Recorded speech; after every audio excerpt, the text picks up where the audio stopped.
Yamboy Duke's Journey to the Centre of the Mind. Here's the weekly groan. Someone I know had an email from their internet provider recently saying their current router was out of date and they would need to get a new one free of charge, although that wasn't immediately obvious. So we clicked the link and a page opened saying, account suspended. I then thought it could have been a scam email as the account was actually accessible, but no, it was genuine.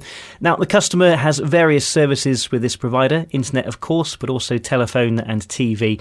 After some research, it transpired several payments had been missed for Paramount Plus from over a year ago. Back then it was charged monthly. Turns out the debit card that was linked to the account had expired and hadn't been updated, hence why the payments bounced. So okay, that was the fault of the customer, but you would have thought the service provider would have chased this up ages back.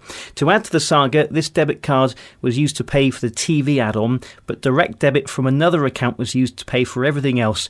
For whatever reason, there's the added complication that the customer still has Paramount Plus, but direct from them rather than being ordered through their TV provider as it was originally, and it's now paid annually.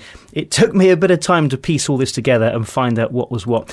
Basically, it wouldn't let us get a new router until all outstanding balances were paid, whether it be phone, TV, whatever. In the end, the customer called their service provider and it took 6 or 7 calls to sort it all out, but the bill was paid. And eventually anyway, although it still doesn't say as such on the customer portal. New order was routed and it arrived quickly. It was down to Muggins here to install it, and straight away it said in the instructions, do not install before date shown on label.